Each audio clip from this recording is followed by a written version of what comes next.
E aí, galera, estamos aqui. Vocês pediram, muita gente pediu, né? Uma live com o nosso candidato Ciro Gomes e a gente atendeu. O Ciro atendeu. Obrigado, Ciro. Obrigado, Tico. Por ter atendido humildemente também, assim, no sentido de vir aqui na casa para poder trocar uma ideia sobre o que está rolando aqui na conjuntura toda, né? Então eu agradeço já em nome de todos os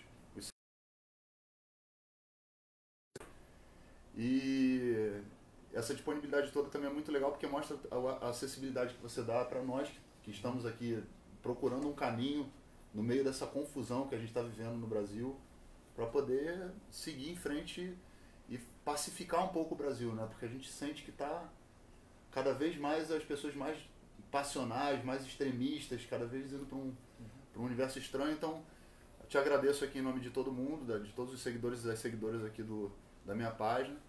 E eu queria começar perguntando uma coisa que é o seguinte: e ao Sal? Bom, eu que te agradeço, Tico. A gente precisa conversar, estou falando isso, e a gente precisa conversar todos nós com nós todos, né? É evidente que o que pega é catapora, mas a gente devia achar um momento aí, eu considero esse momento contigo, aqui com você, com a sua galera, portanto a minha galera também, uma construção disso. O que pega, eu brinco sempre, é catapora, a ideia não pega, né? E ao Sal, o Cabo Daciolo, meu amigo, está meditando, não é? Ouviu isso de uma professora, isso é inacreditável essas coisas no Brasil, uma professora de ciência política de Minas Gerais, criticando o PT, né, e a política externa do PT com a Venezuela, depois da degringolada, com a Bolívia e tal, ela então inventou uma coisa para criticar o PT, União das Repúblicas Socialistas da América Latina, que era imitando a velha sigla da União Soviética, Sim. Que era o RSS. E aí o Daciolo pegou isso daí e a turma agita o negócio da conspiração e agora é o jeito, nós estamos tudo na Ursal. E o mais legal da Ursal é que, pô, tinha uma seleção sensacional. Ficava espetacular, né? Você imagina, Tevez, Messi, Neymar, todo mundo com a mesma camiseta. A gente ia sair com título pra caramba mundial. Ia sair, né? Ia ser uma beleza. E o que é mais engraçado é que os caras criaram uma coisa muito engraçada que era camisa da seleção, tinha boné, tem tudo. Eu ando por aí, tem agora, tem boné, tem camiseta, tem logomarca, que é um mapa mundi invertido. Sim, ao contrário. É muito bom, pelo menos esse lado aí ajuda a gente a distensionar essa guerra, que não tem sentido. As pessoas jovens ficarem se insultando na internet, isso não faz nenhum sentido. Não é culpa das pessoas, não é culpa das elites brasileiras que produziram esse momento. Eu participei desde o começo ali, quando a gente percebeu que havia uma movimentação estranha com relação ao impeachment da Dilma, né? Eu acho que eu fui talvez o primeiro artista do establishment, vamos dizer assim, do mainstream, né? A levantar, e eu recebi um convite na época para ir até o Palácio para poder fazer uma carta. Ainda não tinha quase nenhuma mobilização ainda tão grande em relação a esse movimento que estava acontecendo no Brasil. E eu, nesses 4 anos que a gente está vivendo, né, desse processo todo que começou ali quando o Aécio perde muito apertado com a Dilma. Isso. Né? E não reconhece o resultado. Resolve lacerdar, vamos dizer assim, Isso. Virar um Carlos Lacerda, né, da história. Aliás, vai ficar para sempre com essa alcunha na história dele. E naquele momento ali a internet já estava, as pessoas já estavam polarizadas, o Brasil já estava estressado, a coisa já estava tensa, né? E eu me lembro que eu perdi num dia eu perdi em poucas horas mais de 100 mil seguidores, porque eu declarei publicamente que aquele impeachment era um movimento golpista. De fato, esse é o problema. O governo da Dilma foi um governo desastrado. E as pessoas aborrecidas com o desastre do governo desfinanciaram a legitimidade da Dilma, que já tinha se elegido, como você identificou, por um tiquinho de nada, né? O outro não reconhece, judicializa, contesta como um verdadeiro golpista, porque os americanos, por exemplo, eles sabem a importância grave do reconhecimento do derrotado para cicatrizar o tecido nacional, porque uma eleição não é uma guerra. Uma eleição é uma oportunidade de você escolher por um tempo muito curto, 4 anos, os rumos do país. Se você não fica feliz, potencializa a força para nos próximos 4 anos mudar. E fiscaliza, e cobra as promessas, etc. Mas aconteceu essa tragédia. A Dilma reagiu mal a uma crise internacional, desconectou-se. Eu próprio já fiquei muito aborrecido, mas também, como você, eu senti que tinha ali uma coisa de golpe, que é a história do Brasil. Você tem muita gente jovem, deixa eu explicar para você. Sim. Democracia no Brasil, por isso que às vezes eu sou muito duro, ainda hoje eu fui de novo, porque eu conheço e amo a história do Brasil. E a história do nosso país não é uma história democrática. Pelo contrário, a história do Brasil é uma história de golpe, é uma história de autoritarismo, de violência. Se você tomar desde 1930, veja, o Brasil teve uma revolução em 30, uma contra-revolução, isso aqui tudo morreu gente. Em 32, uma contra-revolução. Em 35, um empate. Em 37, outro golpe. Em 46, uma revolução constitucional. Em 51, né, você teve problemas sérios. Em 54, Getúlio se matou, né, na esteira de uma escalada de golpe. Em 55, 57, Juscelino enfrentou várias tentativas de golpe, aragarças, tentaram contra a vida dele. Né? Em 61, um golpe, em 62, um contra-golpe, em 64, um golpe, em 68, um contra-golpe dentro do golpe de 64, que recrudesceu tudo, prendeu pessoas, torturou pessoas, etc., exilou pessoas. E nós estamos vindo, a Constituição de 88 deu a nós o mais longo período de democracia formal, que foram 26 aninhos. E aí eu já tinha largado a política, tipo. Sim. Assim como você que percebeu, eu também percebi, tem uma coisa aí, eu não posso ser covarde, né, com a nação e com meus filhos, Sim. comigo mesmo e tal. Estava ganhando um super salário, resolvi ter um filho, enfim, não estava feliz porque minha vocação não é essa, mas eu era executivo de uma grande empresa, a Companhia Siderúrgica Nacional, pedi demissão e desci para a rua também. Sim. E fui atacado, fui insultado, fui agredido como você. Felizmente hoje essa maioria percebeu, não que foi um golpe propriamente, mas percebeu que ali não estava a resposta. Sim. Porque havia um pulso moral, na acusação de roubalheira, de mensalão, corrupção e tal. E as pessoas viram que o golpe aconteceu e que a corrupção piorou. Foi ao Palácio do Planalto, o presidente da República acusado de formação de quadrilha. Isso é devastador para o nosso povo. Eu me lembro bem que assim, eu participei de muitas reuniões, aliás, a minha história tem uma questão que é o seguinte, até então eu tinha um viés, eu tenho aqui uma tatuagem aqui da anarquia no meu braço e tal, e tem uma coisa tinha uma coisa, né, de olhar a política meio com esse olhar de todo mundo igual, é tudo a mesma coisa, e esse viés é um viés que eu aprendi nesses últimos 4 anos, principalmente da política institucional, que despolitizar, né, quer dizer, a antipolítica, que é o que vem também acontecendo e que eu acho que começou ali em 2013 e com uma leitura errada da Dilma e do PT, achando que aquele movimento era um movimento contra eles e não era. Não era? Era um movimento de insatisfação, de representatividade. Isso, porque veja o que aconteceu. Nós fomos para uma eleição ultrapolarizada, um lado ganhou com um tiquinho assim e se desmoralizou rapidamente pela crise econômica, pela resposta politicamente estúpida. Sim. Quiseram fazer uma conciliação por cima com a banqueirada, tirando o próprio entusiasmo da base mais militante. Vamos lembrar que a CUT já estava protestando contra a Dilma. Isso não foi só a direita que fez, a CUT já estava protestando contra a Dilma, né? Parte importante da militância mais agressiva do PT estava criticando, já pedindo que o Lula voltasse e não sei o que, já não queria que a Dilma fosse candidata à reeleição. Isso tudo é bom recuperar, né? E o povo brasileiro viu que o outro lado, menos um tiquinho que perdeu, achafurdou também na corrupção, na mentira, na ladroeira, aos escândalos do Aécio. E aí houve uma coisa devastadora contra a política, porque do ponto de vista da população, só tinha 2 lados que eles impuseram ao Brasil, Sim. que é uma das coisas que eu luto para a gente acabar de entender que esse negócio de política preto contra branco, azul e encarnado, bem, bons e maus, isso não é razoável, não é assim a vida, é só você olhar seu universo, né, os seus amigos, seus vizinhos, eles são muito bons e maus em um certo momento, são muito maus, mas tem um ladozinho bom, e assim a vida social e a política expressa muito isso. Sim. E o que aconteceu? A meninada, a juventude, que são teus fãs, como eu, né? Você tem fãs mais antigos, né? E a meninada foi para a rua no estopim da passagem de ônibus. Sim. E ali juntaram todas as tribos, que era basicamente negando aquele momento da política tradicional, que de fato parecia ter apodrecido inteirinha junto. Sim. E aí a turma do PT não entende nada, entendeu que isso era uma coisa contra eles e começa toda uma bobajada, e tá aí onde nós vamos. Eu me lembro que nessas discussões na internet naquele momento, eu falei, gente, a interpretação que vocês estão dando é equivocada, porque aqui, por exemplo, nas ruas que a gente via na Cinelândia ali, lá no centro da cidade, tudo, tinham alas, né? A gente via alas, tinha ala da galera da direita, tinha a ala do movimento LGBT, tinha a ala da pró-legalização da maconha, a ala... Então todo mundo estava reunido ali dentro de uma insatisfação geral. E eu me lembro que eu discuti até com algumas pessoas no Twitter, na época e tal, e falei, cara, vocês estão interpretando errado, a classe média não é a inimiga.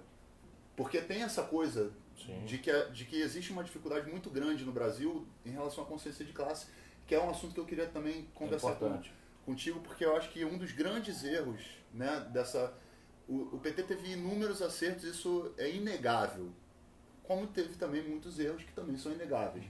Né? Então a gente tem que ser justo com o que é justo. E eu aprendi muito nesse processo todo com a militância de todos os partidos progressistas, do PT, do PCdoB, do PSOL, enfim, do PDT e de outros tantos que estão ali e que foram fundamentais na construção até da minha consciência como artista, de entender que o papel do artista não é ficar só em casa ganhando dinheiro e saindo em coluna de fofoca. Eu acho que a gente tem o dever também de participar politicamente. Né? Então dentro desse processo eu falava, gente, mas a classe média ela está desorientada, a gente tem que tentar de alguma maneira trazer essas pessoas para conversar. E eu me lembro que teve um momento que a Dilma quase chegou a falar a respeito de pedir um plebiscito de uma reforma política, alguma coisa, e o partido ficou com medo de tomar uma burdoada, né, nessa leitura equivocada de 2013, e acabou não aproveitando esse momento que a direita não tinha capturado ainda completamente o movimento. Né? Então eu acho que a gente está passando por um momento agora muito semelhante com o que estava acontecendo nesse processo ali de 2014, quando estourou essa coisa de mortadela e coxinha que virou essa bagunça. Eu queria que você falasse um pouco a respeito disso, porque a gente está na iminência de novo de reproduzir um quadro que a gente já sabe que não funcionou, que não deu certo. A questão de fundo no Brasil, Tico, é a falta de projeto. Porque o PT, como você anotou, e eu até distingo o PT do Lula, o Lula foi uma passagem importante para a vida do povo. Coisas práticas. Eu sei que tem muita gente que detesta o Lula, tem outros que idolatram o Lula, e a gente pode perfeitamente olhar o Lula com um certo distanciamento crítico, o que no futuro a história vai fazer, mas a gente pode refletir aqui. Concretamente, o salário mínimo, que talvez no Rio de Janeiro não seja tão relevante, mas nos lugares mais pobres do Brasil, paga 7 em cada 10 carteiras assinadas. O salário mínimo, quando o Lula tomou posse, equivalia a $76 o poder de compra. Quando o Lula entrega para Dilma, esse mesmo salário mínimo equivalia a $320 a poder de compra. Então, quem é trabalhador que ganha salário mínimo, aumentou quase 4 vezes a capacidade de comprar as coisas. Não é? O Lula aumentou o crédito, né, e até isso depois virou um problema, está aí 63 milhões de pessoas que eu falo tanto no SPC, mas a boa intenção do Lula aumentou o crédito de 17% para 55% do PIB, focando em aposentado, na agricultura familiar, que é o PRONAF, que é o crédito rural, o crédito agrícola para o pequeno produtor familiar, para o Minha Casa Minha Vida, que explodiu a demanda por casa e a maior volume de construção e maior momento da construção civil. E tudo isso, e o Lula criou a rede de proteção social, né, que praticamente de verdade, não é conversa, eu venho do Nordeste, baniu a fome do lar de 40 milhões de pessoas. Qual é o problema? O problema é que nada disso foi institucionalizado num projeto. Tudo isso ainda hoje é visto como uma ação do Lula, não é, do bom pai, que é a predisposição autoritária latino-americana, do caudilismo e tal. Tem o paternalismo. Isso, nós temos uma certa dependência da figura carismática que dá para nós as coisas e tal, quando na verdade isto é uma potencialidade estratégica que o Brasil tinha e que estava sendo 100% concentrada para os ricos e que o Lula tirou, tirou tudo não, os ricos ganharam muito com o Lula, mas tirou uma parte. E isso era sustentado numa riqueza que oscila de preço. Então, isso. Então o Brasil estava, quando o Lula era presidente, o Brasil estava vendendo um barril de petróleo por $110. Só para você ver como isso tem centro e não se deixa o povo saber, quando a Dilma foi derrubada, o mesmo barril estava sendo vendido a 30. Sim. Então quando o Lula estava bombando, nós estávamos vendendo uma tonelada de minério de ferro por $190. Quando a Dilma foi derrubada, a mesma tonelada por 38. Então você tirou o financiamento, aquelas políticas todas encolheram e o povo se sentiu enganado, porque ninguém contou para eles, ninguém contou para o favelado do Rio, para o sertanejo do Nordeste, para o brasileiro lá do fundão da Amazônia, do Alto Solimões, para a metade sul do Rio Grande do Sul, que houve um descalabro internacional. E não, pelo contrário, ficaram nessa mistificação, enfim. E aí a falta de projeto, a gente fica referido a pessoas para o bem e para o mal. Sim. Como as pessoas tiveram um bom momento com Lula, para o bem. E dissociar a Dilma. É engraçado isso, como sendo o mesmo partido, as mesmas pessoas, o mesmo dedaço. O Lula escolheu a Dilma porque estava no auge da popularidade, e as pessoas gostam do Lula e odeiam a Dilma, do seu ponto de vista de resultado. No mesmo partido, ou seja, não é projeto, são personalidades. E nós precisamos agora avançar para dar ao povo um ambiente de discussão que não seja, sabe, vir insultar o Tico Santa Cruz, porque os Tico Santa Cruz pensam uma coisa e tem uma simpatia por aquilo ali.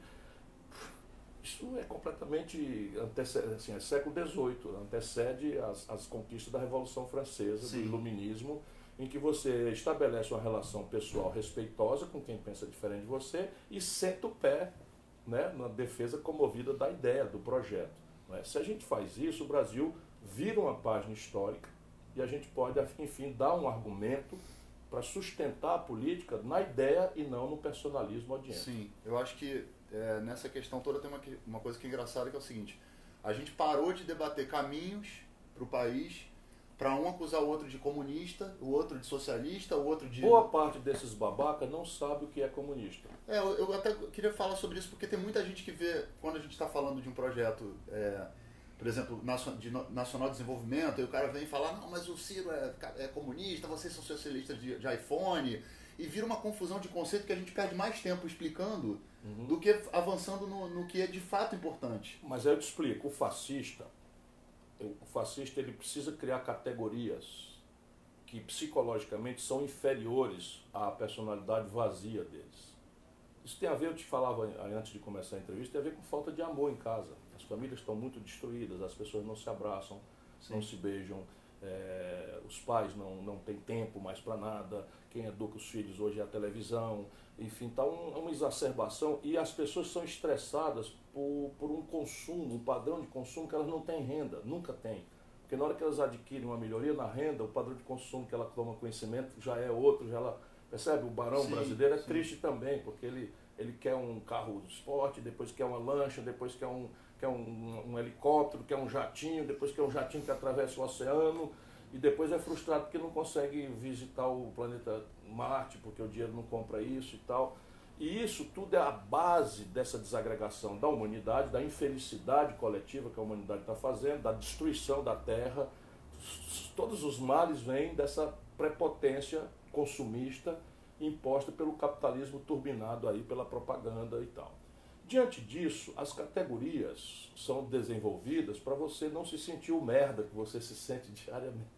Sabe, você acordar o seguinte, eu não sou nada, eu sou uma engrenagem esmagada, eu sou uma pulga de frustração. Se eu sair de casa, vão pisar em cima de mim, vão me mostrar todo dia que eu sou um bosta irrelevante, eu não tenho contribuição a nada.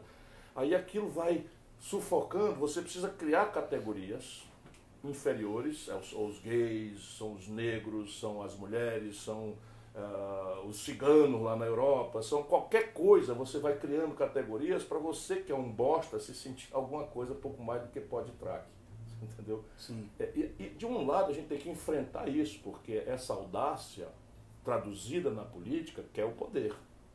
E quer o poder para exercitar a mesma coisa, só que agora ela quer eliminar a crítica, quer eliminar a minoria, quer eliminar o antagonismo, quer eliminar a contradição, que é a natureza da política. Sim. Né? A natureza da política é substituir a violência por determinados limites e linguagens em que a gente se choca na disputa pelo poder, pelos nossos valores, nossas virtudes, nossos conceitos, mas respeita a integridade do outro. E o fascista não, o fascista ele quer o poder para dizimar, para eliminar.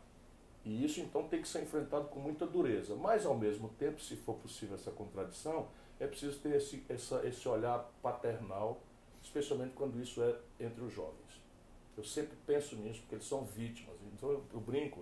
Outro dia eu estava num debate na universidade, cara, comunista de merda!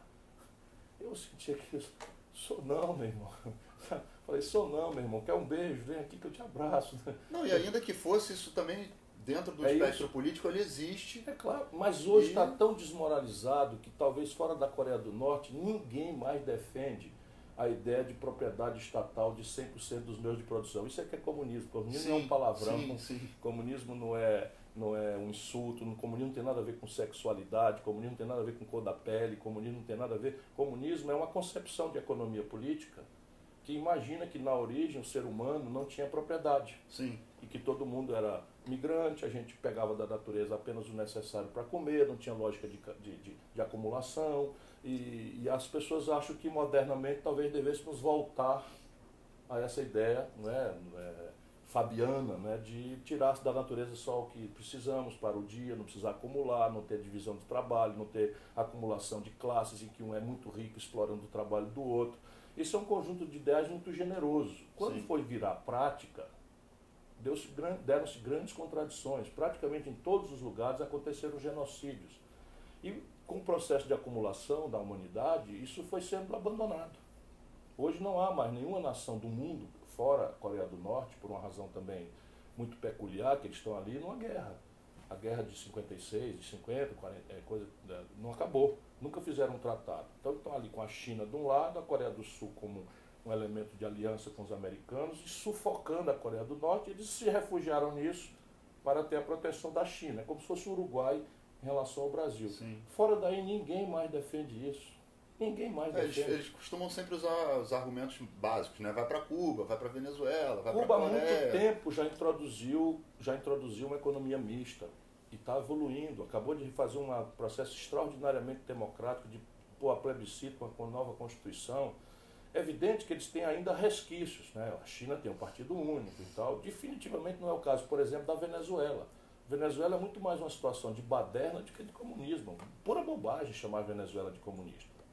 Outro dia a gente recebeu uma ligação de uma pessoa que estava querendo vender uma coisa para minha esposa e foi engraçado que o papo desembocou numa história do cara vir pedir voto para um certo candidato e tal. E aí eu falei, não, peraí, Luciano, dá licença que agora eu quero falar com o cara para saber que papo é esse, que o cara liga para vender uma coisa e a gente se interessou pelo que ele estava querendo apresentar e veio querer vender... Aproveitou o embalo. Aproveitou o embalo para vender uma ideia a respeito de um candidato e tal. E o cara chegou e falou assim, não, mas é porque eu não quero que o Brasil vire uma Venezuela. Eu falei, olha, ainda que na pior cenário a gente caminhasse para isso, as configurações do Brasil e as configurações da Venezuela são completamente diferentes para a gente poder chegar a se tornar uma Venezuela. Então eu acho que existe uma coisa de pavor em cima do campo progressista que é importante a gente... E é por isso que eu tinha falado também da questão da consciência de classe, porque a gente começa a perceber uma movimentação em torno dessa ideia liberal, né? Liberal na economia, porque não é liberal nos valores, quer dizer, é o cara que diz que não, eu sou liberal na economia, mas eu sou conservador nos valores. E eu acho que também não a gente não está produzindo nada quando só fica adjetivando essas pessoas. Eu acho que a gente tem que trazer essas pessoas para refletirem a respeito do que elas estão defendendo exatamente. E com a sua própria inteligência. Quer dizer, o Brasil está bombardeado por propaganda ideológica estrangeira.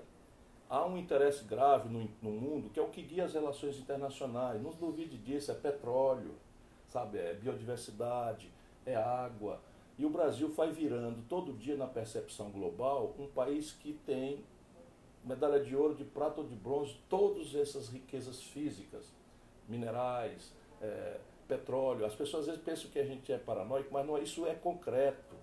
É coisa assim, o Brasil descobriu o pré-sal, oficializou o reconhecimento das reservas do pré-sal, os norte-americanos recriaram a Quinta Frota. O que é a Quinta Frota? É uma frota da Marinha Americana estacionada no Atlântico Sul, onde eles não têm nenhum território. Estão estacionados ali em águas internacionais. Por quê? Porque eles consideram o Brasil uma espécie de protetorado, não é para nos invadir, não. Eles consideram meio que um protetorado deles, e essa nossa riqueza, e o jogo é América, China e tal. E na questão da Venezuela, se você, meu irmão, está com medo, né, da Venezuela, não vota no Bolsonaro. Porque o que está acontecendo na Venezuela? Sob o ponto de vista político, é um grupo poderoso, no caso o Maduro, né, que perdendo substância na sociedade vai recrudescendo os mecanismos autoritários de controle do poder. Ora, isto é exatamente o modelo que o Bolsonaro representa, e quem achar que eu estou duvidando, pega as opiniões de Bolsonaro sobre o Chaves. O Chaves era um coronel do exército venezuelano, que vem da corrupção do Congresso, certa feita tentou um golpe. Sim.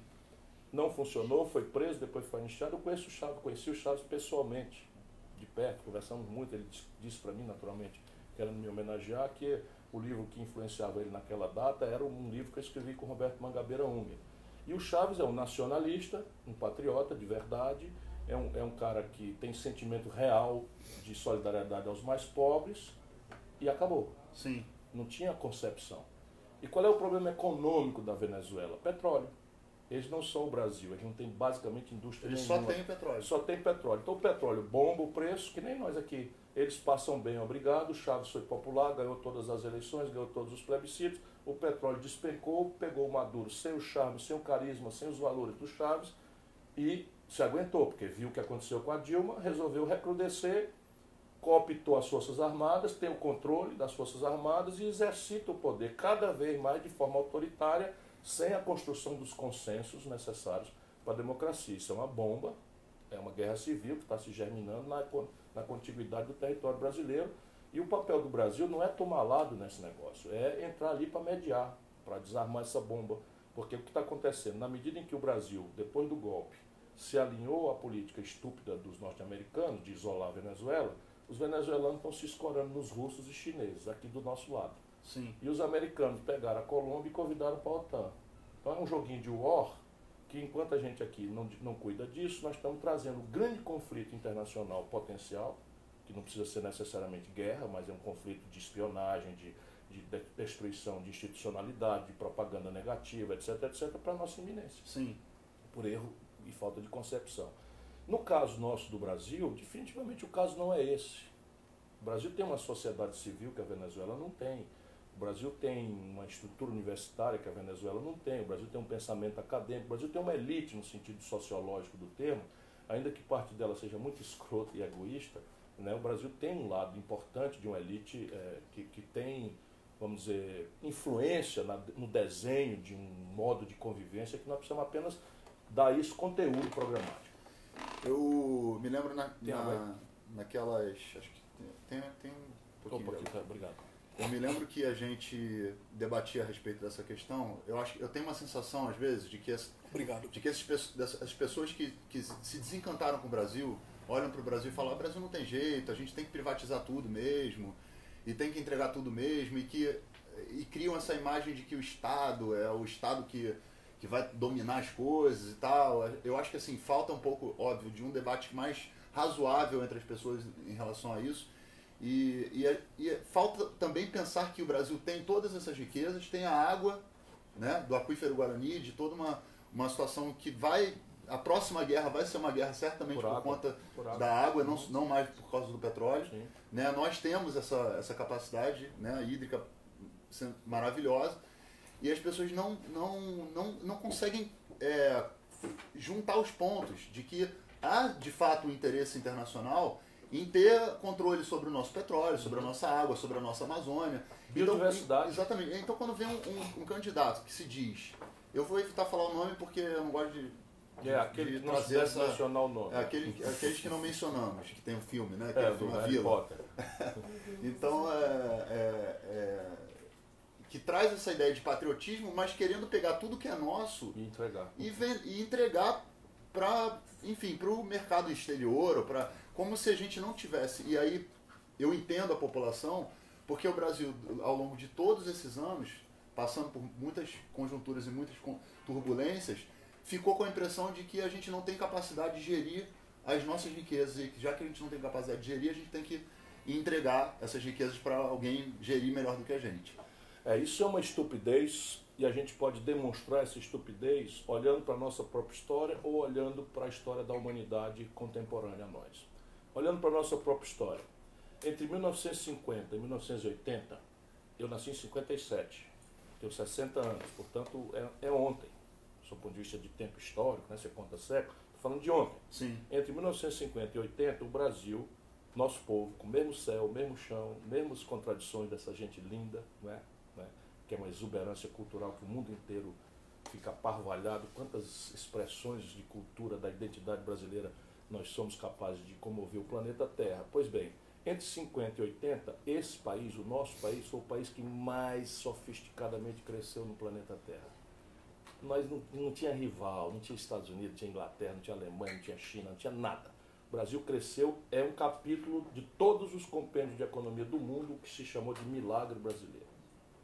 Ali em 1980, a gente pode especular, o Brasil quebra, nós não temos democracia, não podemos discutir as razões dessa quebra e vamos tangendo o problema e até hoje estamos sem um projeto novo que substitui. Então, é claro que o Brasil é capaz de mandar no seu próprio nariz.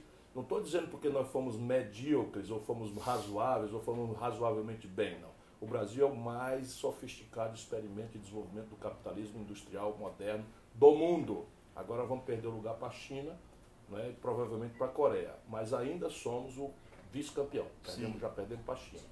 De outro lado, nós temos os exemplos contemporâneos. Como é que a China virou essa exuberância? Como é que a Coreia do Sul? Qual é a exuberância da China? Deixa eu explicar para quem não está obrigado a estudar essas coisas.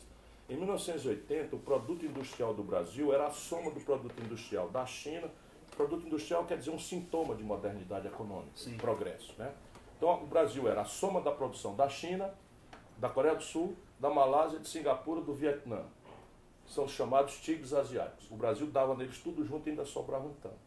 Hoje, a China é 16 vezes maior do que o Brasil. Então, na verdade, se o céu é o mesmo, o chão é o mesmo e o povo é o mesmo, quem está falhando é o elemento político. Sim. E o elemento político falha, primeiro, pela ditadura, falta de democracia, segundo, por essa confrontação adianta PSDB-PT, que eram projetos de poder e não projetos de país. Sim. Cada qual produziu um benefício e teve um ciclo de popularidade. Então, o PSDB capitalizou o real, que eu ajudei a fazer lá com Itamar Franco, e acabou a inflação, e teve um ciclo de popularidade que foi usado para projeto de poder. Nada de reformar estruturalmente e desenhar um novo projeto para o país. Quebraram o Brasil e veio o Lula. Já resumi aqui os números importantes do governo Lula, mas a contradição de se aliar tudo que não presta, de permitir que as estruturas viciadas continuassem dominando a estratégia nacional de desenvolvimento, deu no que deu. O maior líder popular do Brasil, na cadeia, proibido de participar do processo eleitoral. O que se impõe agora é exatamente isso, é a gente entender que, encerrado esse ciclo, chega de escolher personalidades, temos que escolher um conjunto de ideias, né? E aí veja a contradição, eu estou falando demais, mas é você que me inspira. A contradição é a seguinte: o Bolsonaro é um cara formado, eu devia não ter mencionado. Não, pode falar, não tem problema. O Bolsonaro, estamos protegidos. Ele é um cara, comigo ele não se mete não, nem ele nem a turminha dele. Então o Bolsonaro é uma figura criada pelo Exército Brasileiro. A formação doutrinária do membro do Exército Brasileiro é nacionalista, portanto ele faz a retórica da pátria. Sim. Né? É decente, é discutível, moral. É discutível a decência. Sim. E tal. Depois extrapolam querendo lecionar a moral para os outros. Sim. Mas a formação militar é uma formação de não roubar, de ser reto, de cumprir os horários, aquelas coisas rígidas, etc, que é um elemento da disciplina. Sim. Que é fundamental numa organização militar. E aí ele projeta esses valores da formação real dele no simbólico para a população. Mas como ele é muito vazio, porque isso também é a característica da formação militar no nível precário onde ele saiu. Se ele fosse um general, né, qualificado, tivesse feito os cursos, etc, podia ser, não ser tão tosco, embora o vice dele seja um jumento de carga. Né? O vice dele é um jumento de carga e não merece outro adjetivo de tão burro, tão quadrado, tão estúpido, imbecil que é. Estou doido para demonstrar isso para a população brasileira, mas por enquanto vai ficando isso para saber que nenhum brasileiro civil vai ter mais medo de sargentão, tipo esse cidadão que acha que tem algum poder de tutela sobre a nação brasileira. Nunca mais. Então, voltando aqui, ele então, sendo vazio, ele se assessora com um ultraliberal de Chicago, que é o professor Paulo Guedes, que, de novo, meu amigo. Não concordamos em nada, mas já estivemos em vários converscotes acadêmicos, discutindo, debatendo, nos cumprimentamos, porque é assim que as coisas devem ser. O Paulo Guedes simplesmente não ficaria 15 dias num possível governo Bolsonaro, porque ele pensa o oposto, absolutamente o oposto, porque privatização nos manuais de Chicago pode ser uma coisa boa para ganhar eficiência, com a telefonia no Brasil, etc, etc. Só que, no Brasil, privatização, dado que nós não temos capital nacional, significa internacionalizar. Então você privatiza petróleo, simplesmente o Brasil vai ter uma política de preços muito pior do que a que está aí. Porque eles vão começar a cogitar os preços pelo custo de oportunidade da especulação internacional. Ora, a razão de ser da Petrobras, criada no Brasil, basicamente por uma concepção militar que o Getúlio Vargas absorveu, é a autonomia. Sim. É a gente administrar o nosso próprio nariz, protegendo o Brasil das oscilações especulativas do preço do petróleo, que já convulsionaram a humanidade, e estão convulsionando o Oriente Médio, o Oriente Próximo, nessas guerras da Síria, no desmonte da Líbia, no desmonte na guerra eterna do Líbano, enfim, todas essas constrangedoras guerras que estão acontecendo, tudo isso é petróleo. Venezuela é petróleo, né? E o Brasil é petróleo. Sim. A desestabilização que nós estamos sofrendo aqui, felizmente, só pela propaganda, mas se for necessário, eles vão meter o braço forte aqui também.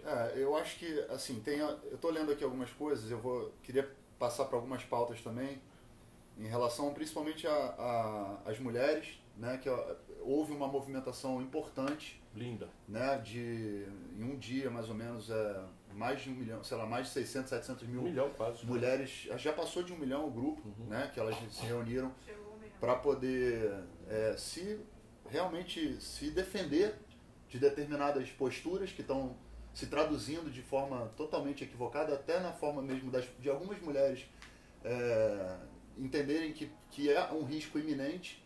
Né? Essa questão da violência é uma questão gravíssima, uma questão seríssima, né? Que tem que ser tratada de uma forma muito Tico, oficialmente importante. O Brasil teve, nos últimos 12 meses, oficialmente levantados, 60 mil estupros. Oficialmente. Os especialistas me dizem, eu tenho toda a razão para acreditar, que isso deve ser um terço do que de fato aconteceu. Sim. Porque as mulheres não se sentem respeitadas na delegacia, se sentem humilhadas, envergonhadas. Parte delas se sentem culpadas porque pintaram o rosto de um jeito, com uma certa maquiagem, ou usaram um certo tipo de roupa, sendo vítimas desta violência aberrante, ainda se consideram constrangidas porque talvez tenham dado causa tamanha a grosseria de um machismo que está sendo exaltado por essas coisas. Portanto, deixa eu te interromper só para reforçar o argumento. Eu só quero pontuar que, assim, óbvio, é difícil nós homens, falarmos de uma pauta feminina ou do feminismo.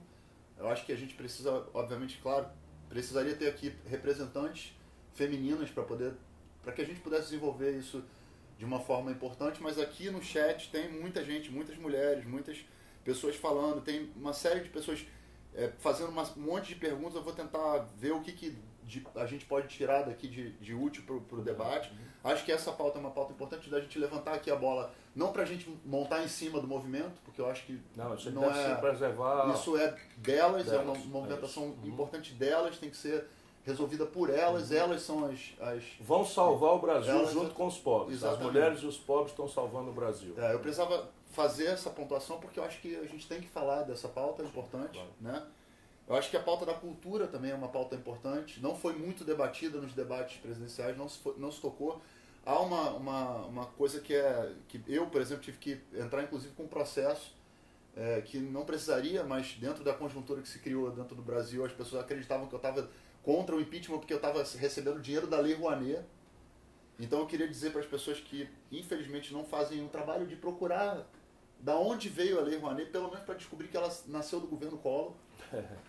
Eu queria falar a respeito desses incentivos importantes do governo, né, para o cinema, para o teatro, para a dança, para as artes de modo geral, para a cultura, para o museu. Tivemos um museu agora incendiado, né, um incêndio que acabou com a história de uma parte importante da nossa história do Brasil. Então, assim, eu queria que você falasse um pouco sobre essas pautas. Primeiro, explicasse o que é a Lei Rouanet para as pessoas entenderem, porque não tem só a Lei Rouanet, tem a lei da Ancine também, de incentivo, né, para o cinema e tudo mais. Basicamente, você tem uma demanda justa, necessária, por financiamento das expressões artísticas e culturais.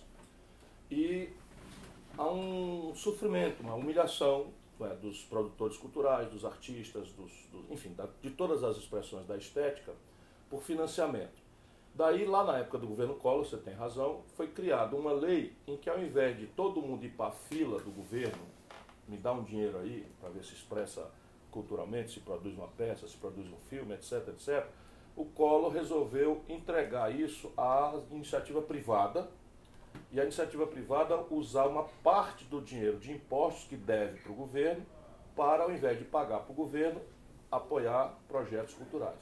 É simples isso. Então, basicamente, é um dinheirinho que deveria ser pago como imposto, parte do imposto das empresas privadas, que o governo autoriza que as empresas, mediante um conjunto de requisitos legais, burocráticos, etc., entregue para produtores culturais fazerem o cofinanciamento. É uma espécie de mecenato guiado, dirigido pelo governo, lastreado em dinheiro que chama renúncia fiscal. Eu devia o imposto, não preciso pagar 100, pago só 98, 2 eu posso dar para a cultura, 1 eu posso dar para o fundo da criança, não são... E é importante ressaltar que eles escolhem, que, assim, as pessoas têm que entender uma coisa em relação a isso, que é o seguinte: dentro do que tange o capitalismo, é óbvio que a empresa que a lei tem que ser melhorada no intuito de atender a setores que não estão em evidência.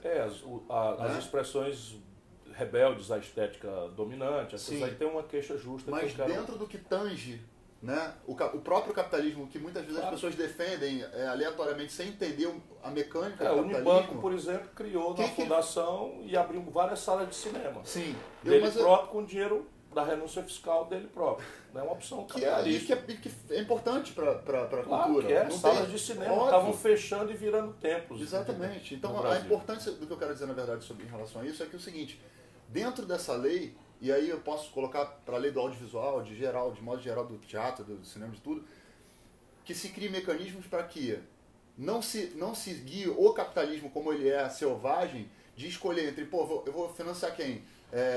O fulano de tal que é famoso ou o outro que não vai me dar retorno nenhum.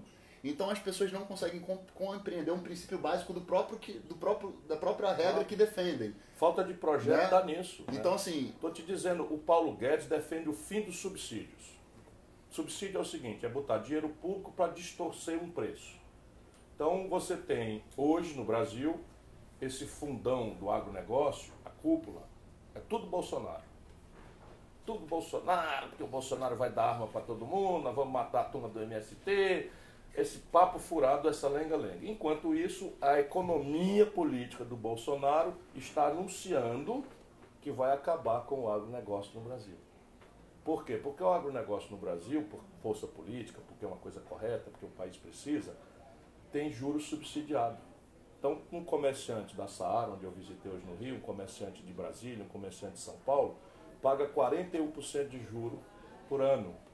Um industrial do Rio Grande do Sul paga 41% de juro por ano. E um produtor rural do agronegócio paga 6% ao ano. A diferença entre 6 e 41, quem paga é o governo com dinheiro público. Lei Rouanet é um toquinho de nada. Isso aqui são 158 bilhões de reais. Sim. Pois bem, está o Bolsonaro excitando esse conservadorismo, e a economia política que o assessor dele anuncia vai destruir o negócio. Então está tão patológico o momento brasileiro que os cabras não conhecem o próprio interesse. Vão fechar o agronegócio, porque nós não vamos deixar o Bolsonaro ganhar a eleição no Brasil. Eu tenho uma leve impressão de que o voto no Bolsonaro, na verdade, é um voto de indignação, de raiva, de protesto, antissistema, anti-tudo o que está aí. É uma coisa tipo antipolítica. Só que nós temos que perder. Sim, mas a questão é a seguinte: quando eu vejo uma pessoa que está aberta ao diálogo e conversar a respeito do Bolsonaro e sobre o plano e perguntar, mas qual que é o plano do Bolsonaro para a cultura? Depois eu queria que você falasse o plano que você tem para a cultura e tal, para esses setores. Mas qual é o plano? Ok, eu entendo a revolta. É uma revolta de todos nós. Todo mundo está de saco cheio de corrupção, de impunidade. Todo mundo está de saco cheio de trabalhar pra cacete, pagar imposto pra caramba e não ter nada de retorno. Né? Entender como é que funciona, por que o SUS, que é um serviço público, que estão dizendo que vão privatizar, as pessoas não sabem, por exemplo, que nos Estados Unidos, se for atropelado e pedir uma ambulância, tem que pagar. É isso. A gente, às vezes, estão se acumulando questões muito importantes que eu não quero deixar. Por exemplo, mulher. É dispensável a gente fazer uma retórica, né? O lugar de fala delas deve ser ocupado por elas. Porém, eu tenho uma coisa concreta que é da minha biografia. Não é agora que eu quero ser bonzinho para ser eleito presidente da República. A coisa mais importante que alguém pode fazer pelas mulheres é repartir o poder. Sim. Porque ninguém dá poder a ninguém. O poder tem que ser exercitado e as mulheres vão ter que ganhar isso no cotovelo. Sabe? Vão ter que ganhar isso no cotovelo. Já estão ganhando, na verdade. Estão ganhando. Os homens podem facilitar isto ou atrapalhar. Eu tenho uma história. Fui prefeito com 31 anos de idade da quinta maior cidade brasileira. Busquei que metade dos meus secretários fossem mulheres. 1988. Eu, governador do 8º Estado brasileiro, busquei que metade dos meus secretários fossem mulheres, lá no Ceará, em 1990. Estou dizendo essa data porque já é uma coisa que no Nordeste, onde um ambiente machista, nossa formação é muito machista, embora matriarcal. Nós temos um respeito, um carinho muito grande pelas mulheres, mas não é um lugar de igualdade. Sim. Isso tudo eu tenho aprendido de lá para cá.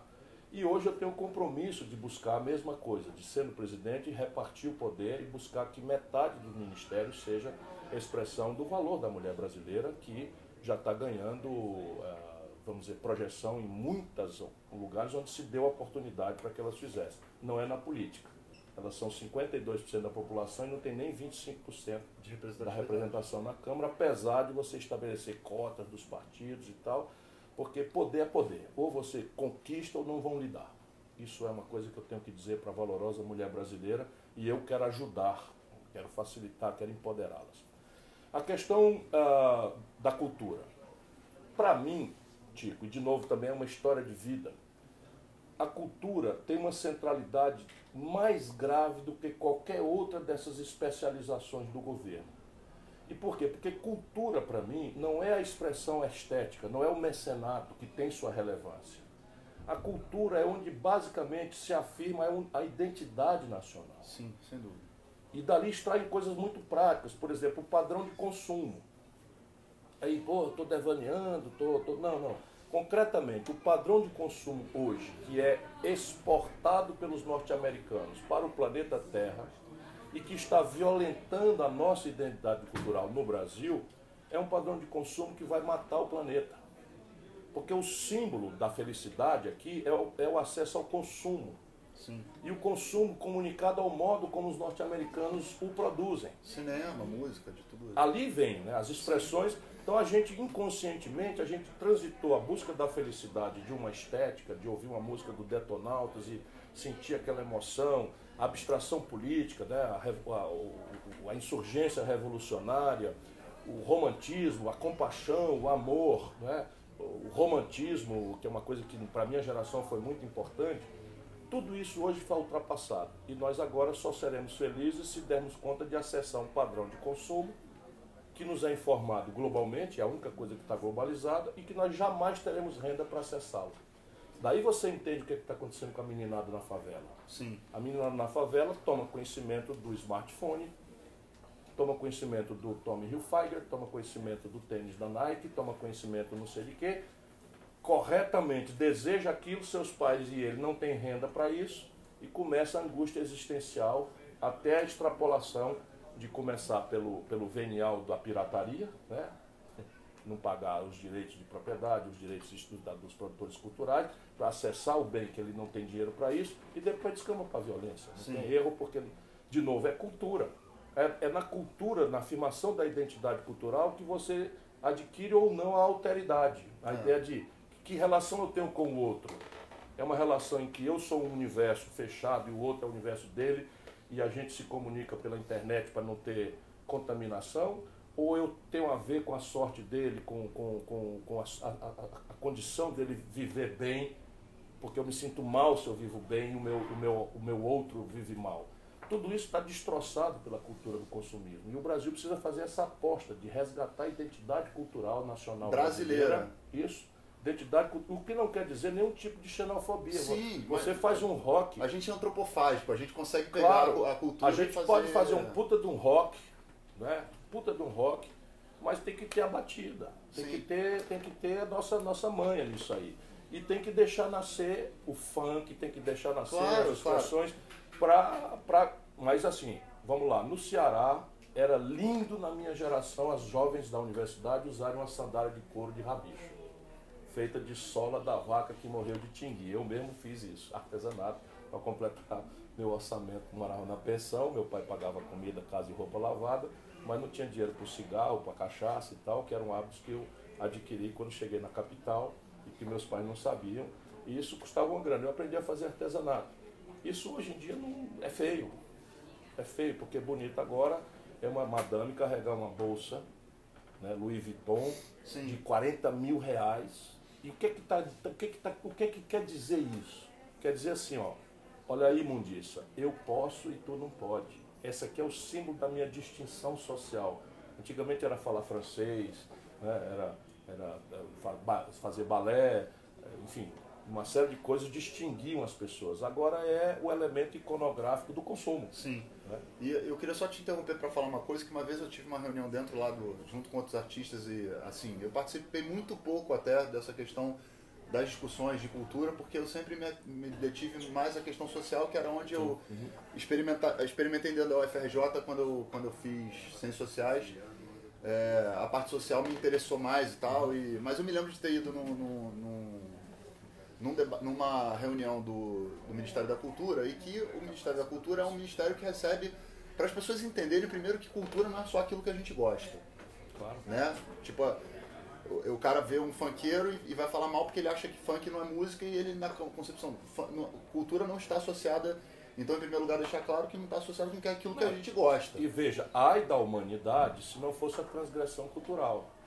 Porque a humanidade só evolui pela transgressão. Sim. Pela antiestética, pela inovação, pelo vanguardismo, porque senão a gente ainda estava batendo tambor com osso lá atrás. E dentro dessa perspectiva, o que aconteceu? Por isso tudo que você está falando, pelo fato da gente... Quando começou o impeachment e todo esse processo de golpe, o primeiro lugar que eles atacam é a cultura. Porque a cultura é o imaginário das pessoas. Gente. Né?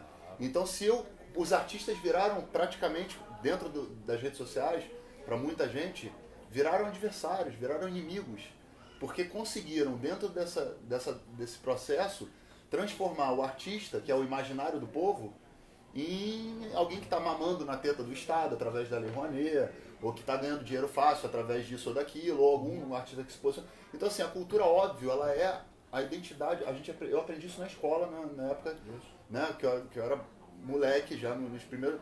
A cultura é a identidade do nosso povo, do povo que forma isso não há nação. A sua digital. Sem identidade cultural, nós somos presa fácil de quem tem identidade cultural. Exatamente. E através da cultura a gente é dominado para poder estar aqui reproduzindo esse modelo que a gente está reproduzindo. Então, assim, a gente não tem mais também tanto tempo, eu queria tocar em algumas coisas que foram colocadas aqui. Né? Uma delas é o seguinte... A questão do Uber, porque a gente vai andando, pega o Uber e tal, e eu converso muito com os... O Uber salvou muita gente nesse momento de desemprego, de dificuldade. Muitas famílias sobreviveram por conta do Uber e, óbvio, todo o sistema teve que se readaptar ao Uber, como vai ter que se readaptar à tecnologia de modo em geral. A gente não vai ter o mesmo sistema para sempre. Eu queria saber... Em relação a essa questão do Uber, dos aplicativos e tudo mais, qual que é a tua conversa quando você conversa com o Uber, né? Com o cara que está dirigindo o Uber, e vem te perguntar, vem cá, cara, você está querendo taxar o Uber, que papo é esse, como é que é isso? Nunca o motorista, são 32 milhões e 200 mil brasileiros que estão tendo que se virar na informalidade. Então eu seria a última pessoa que iria tirar a oportunidade, que é o último refúgio de um cidadão que não tendo emprego, está se virando para sustentar a sua família. Meu coração é ligado nisso. Qual é a minha questão? E aí a intrigalhada, quando chega, você vira mais viável nas pesquisas e tal, então começa a intrigalhada, inventam todo tipo de coisa e tal. E eu já estou acostumado, assim, eu tenho um site, cirogomes.com.br, o que você não lê lá é porque é mentira, o que for uma coisa que eu preciso, eu esclareço lá e a gente vai tendo tranquilidade para passar. Você já viu o candidato querer prejudicar quem quer que seja? Não, mas eu não quero nada. O que é que nós fizemos em Fortaleza? Em Fortaleza, que é a cidade de onde eu venho, eu fui prefeito lá, o prefeito lá é um aliado meu e tal, nós começamos a ver briga física, como assisti aqui no Rio, né? Taxistas que pagam imposto, que tem... Aqui no Rio tem até um problema de ser empresas de táxi, que sublocam um táxi, um camarada passa 16 horas trabalhando para pagar o que eles chamam autonomia, não sei o que, tudo isso é uma selvageria capitalista, né, matando, esfolando as pessoas mais pobres. E de repente chega a novidade Uber, que tensionou mais dramaticamente esse ambiente. E eles começaram, ao invés de reclamar do governo, que construísse o caminho para que essas coisas convivam em harmonia possível, nós começamos a assistir briga na rua. Sim. E aí lá em Fortaleza, o que é que nós fizemos? Chamamos o pessoal do Uber e regulamentamos. E estabelecemos um tributo não sobre o motorista do Uber, que já está esfolado com 25%. Explica isso para as pessoas, como é que funciona para o motorista do Uber. O motorista do Uber ele já paga 25% para uma multinacional que pega todo o dinheiro daqui e remete para o estrangeiro. Portanto, se você puder, meu irmão, troque de aplicativo, pelo menos por um aplicativo brasileiro, que o dinheiro fique por aqui. Mas vamos lá. O que é que nós fizemos? Nós forçamos a mão para cobrar do Uber, e não do motorista, 2% do faturamento. Nada do motorista. E esses 2% são suficientes para equilibrar a competição com os táxis que pagam imposto. E conseguimos uma relativa harmonia, acabou a brigalhada lá. Eu fui explicar isso para alguém que gravou eu falando, já aí virou uma intriga, etc. O que eu pretendo, isso é nem assunto do governo federal, mas o que eu pretendo sempre que eu puder é fazer justiça. É tudo que eu quero, fazer justiça. O egoísmo, a ideia de que você precisa sobreviver, que por precisar sobreviver pode exercitar esse instinto de sobrevivência a qualquer preço, é o que está por trás do assaltante. Eu não posso concordar, né, que você mate alguém, que você fira alguém porque você está desempregado, e eu compreendo o drama. E eu quero botar essa economia para girar, para criar emprego, para ter oportunidade para as pessoas. E me perguntam, eu não minto. Eu quero fazer justiça. Certo.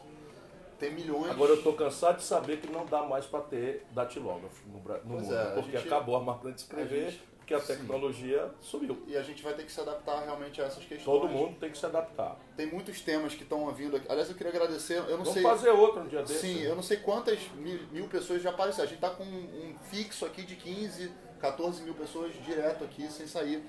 Queria agradecer a todo mundo. Tem muitas perguntas. A galera está perguntando sobre, né, a questão do SPC? Do SPC. É simples, é assim, ó. 63 milhões de pessoas estão no SPC. O principal motor da economia é o consumo das famílias. Vamos entender, ninguém precisa ser economista. Se as famílias consomem, o comércio vende. Se o comércio vende, a indústria produz. Se a indústria e o comércio ativam, eles pagam imposto, eu tenho de dizer de onde é que vem o dinheiro para fazer segurança, saúde, cultura, ciência e tecnologia e ter os empregos. Hoje, 63 milhões no SPC, 3 milhões e 700 mil desempregados e 32 milhões e 200 mil na informalidade, o consumo das famílias está estressado ao mínimo possível. E aí eu fui estudar o assunto para restaurar esse motor de ativação econômica. Resultado, achei que a dívida média de R$ 4.200, eles sozinhos, desprotegidos, estão conseguindo no leilão do Serasa um desconto de 70%. Se eu entrar, esse desconto vai ser muito maior, entrar o governo protegendo os endividados todos, e aí cai para R$ 1.200. Eu ofereço no Banco do Brasil, na Caixa Econômica, um refinanciamento em até 36 vezes desses R$ 1.200, acabando com os juros abusivos dos bancos, das corretoras, dos cartões de crédito, substituindo por um juro módico, e isso dá uma prestação de R$ 40 por mês. Eu restauro a dignidade das pessoas e restauro o principal motor de ativação do emprego, da atividade econômica, e, portanto, tirar as pessoas do SPC é um imperativo de política econômica. Certo. Eu acho que, enfim, óbvio, a gente tem segurança pública para falar que a gente não falou, que é uma questão fundamental. A gente tem a questão da saúde, a gente tem todas essas questões que estão aí atravancadas pelo teto de gastos que foi colocado e que muita gente aplaudiu. Se liga aí, galera, ó, botaram na Constituição brasileira uma proibição para expandir o investimento em educação, saúde, segurança, ciência, tecnologia, cultura, moradia, estrada, porto, aeroporto, por 20 anos. Ou seja, tudo que está aí vai piorar muito porque o carro da polícia estraga, você não vai poder gastar comprando outro, porque está congelado. Né? Cultura está congelada, ciência e tecnologia congelado no menor valor dos últimos 16 anos. Portanto, todas as promessas de todos os candidatos, no nosso sindicato dos candidatos, é tudo mentira, se você não revogar a emenda 95, e a gente precisa dizer isso ao povo. Então, não se preocupe, vamos Não, desculpa, que a gente aqui agora está... É um bate-papo. Vamos fazer outro. Eu quero te dizer o seguinte, que as pessoas estão aqui reagindo de várias formas. Óbvio, tem muita gente aqui que é eleitor, e eu respeito totalmente os eleitores de todos os candidatos. Claro. Entendeu? Eu acho que ter essa briga realmente, a gente tem que encerrar um ciclo agora e não começar um novo ciclo de conflitos.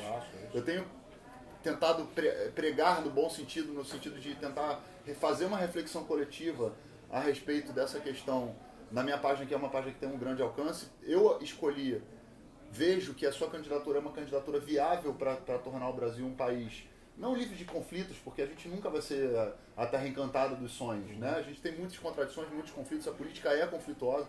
A gente tem um partido em especial, que é o PMDB, que é um partido que não existe um parecido na história da política mundial e que tem uma grande influência dentro da questão da governabilidade e tudo isso, que você já fala muito bem nos debates e tudo mais. E quando eu fiz a minha opção lá atrás, veja bem, eu não fiz a minha opção pela candidatura e eu declarei já meu voto à sua candidatura agora. Eu fiz eu pensei nessa perspectiva porque eu já imaginava que a gente iria dentro do contexto da argumentação. Se estamos vivendo um golpe no Brasil, se lutamos contra o impeachment e não conseguimos impedir que o impeachment manchasse a nossa democracia, se dentro desse viés tivemos um processo que você já falou várias vezes, porque tem muitas pessoas falam, mas ele falou aqui do PT, do Lula e tal, mas eu acho que você já se posicionou como jurista, até como uma pessoa que estudou direito, professor de direito, o quão injusta, sentença frágil essa questão. Então, se nós estamos dentro de um golpe, se o PT foi derrubado, a Dilma foi derrubada dentro de um golpe, o Lula foi preso dentro de um golpe, por que eu deveria acreditar que nesse momento, depois de 4 anos de pancadaria, de briga, de luta, de militância na rua, de gente se odiando, eu não estou dizendo que não vai continuar o conflito, eu estou querendo dizer só o seguinte, mas a gente precisa atuar para desarmar esse conflito. A coerência só me leva a ter algumas escolhas, que são, dentro do campo progressista, eu poderia escolher o Boulos, né? Ou escolher a sua candidatura, ou insistir na candidatura e negar todo o contexto do golpe que foi aplicado, onde nesse momento existem inclusive alianças sendo feitas nesse sentido. Não vou nem entrar nesse mérito para a gente não inflar uma briga que não vai nos rachar dentro do campo progressista. Só estou explicando por que eu considero, do meu ponto de vista, que a gente não pode agora entrar em mais 4 anos de conflito. Acho que agora a gente tem que discutir a economia, a saúde, a segurança pública. Porque, por exemplo, quando o cara escolhe o Bolsonaro, ele não está sendo racional, porque o Amoedo tem um projeto de governo até muito mais interessante em termos de... Para quem acredita nisso, para entregar tudo. Para quem acredita nesse espectro, só que falta o Amoedo ódio. Isso. Falta o Amoedo raiva. Falta o Amoedo a representação dessa psique que o Bolsonaro instiga, que é da revolta. Então, quando a gente... Qual é o país que a gente quer viver? É um país que vai estar fraturado? É um país que vai continuar ainda uma briga com o outro, brigando com o outro, pegando com o outro? Então, assim, eu fiz essa opção e acredito na sua candidatura, porque acredito que agora é hora da gente voltar para os problemas do Brasil. Ninguém aguenta mais, nem a indústria aguenta mais, nem quem está desempregado aguenta mais, nem quem ganhou um dinheirinho e perdeu aguenta mais. Então eu acho que é um viés, na minha opinião, veja bem, eu não estou querendo convencer ninguém aqui a votar na sua candidatura, só estou dizendo que foi o que me atraiu até a gente poder estar junto aqui, trocando uma ideia e tudo mais. E acho que é o caminho mais viável para a gente realmente legitimar a democracia.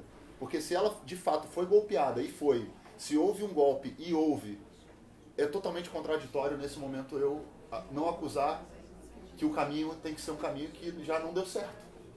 Eu tenho que ir no caminho que pode dar certo, porque um caminho eu já sei que não está dando certo. Né? Então, eu queria te explicar isso para as pessoas que me cobram uma explicação, Tico, porque o Ciro, então estou aqui deixando qual é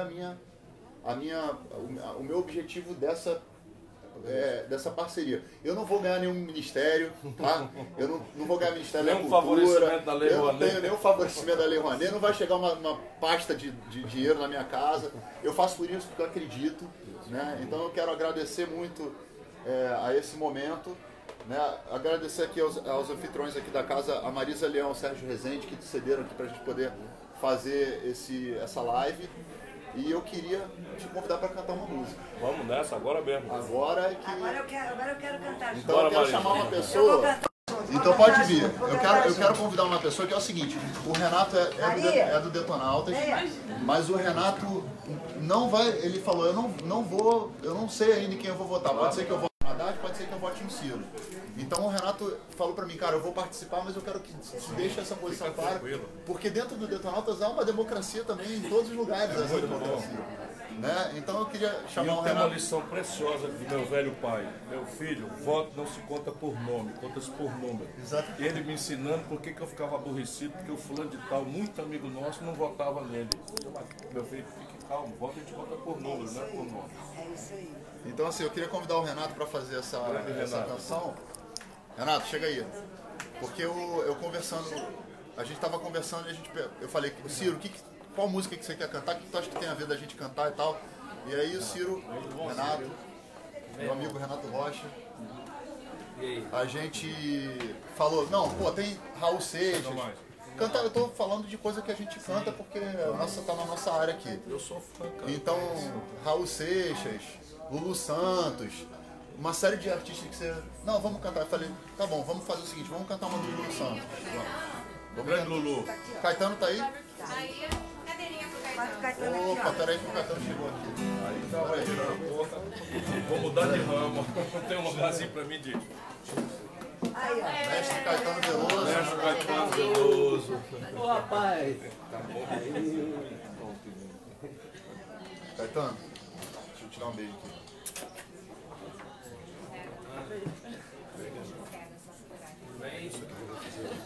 Sente aqui, ó. Escorrega, mas tá firme. Entendeu? Escorrega, mas tá firme. Caetano chegou, Caetano aqui. Eu cheguei de Nova York hoje. Jura? No avião cheguei. A gente tá na parte lúdica. A gente tá na parte que a gente vai cantar uma música junto com o Ciro. Aí o Ciro falou, pode cantar Raul, pode cantar Lulu Santos e tal, a gente pode cantar Caetano também, mas a gente preparou uma do Lulu pra cantar. Eu acho que tem a ver com esse momento aqui, então peço permissão ao Lulu, que eu não sei quem vai votar, mas acho que Não, também não sei, mas a eu música, querido, eu sou a música, fã. a mensagem é uma mensagem que eu acho que vale a pena.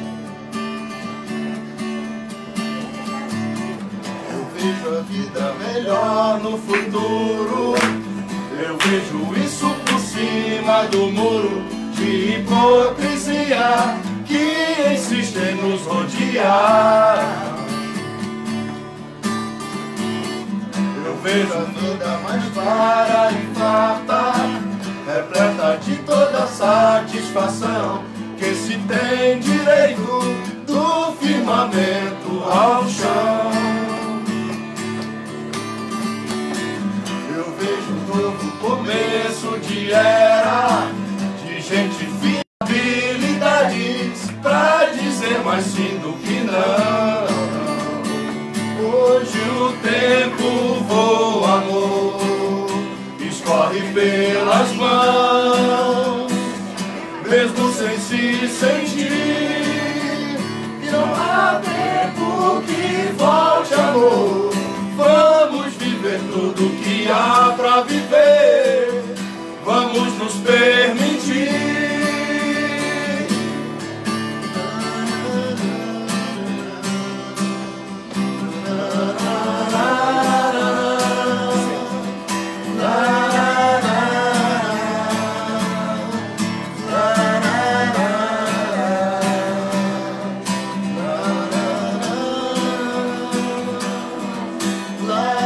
Paz, Brasil! Paz, Brasil! Paz pra todos nós! Valeu, Ciro, valeu, Caetano, valeu, Renato. Obrigada, Valeu, Chico. obrigado a Obrigada. você. Muito obrigado. Paz pra todo mundo! Valeu. Paz!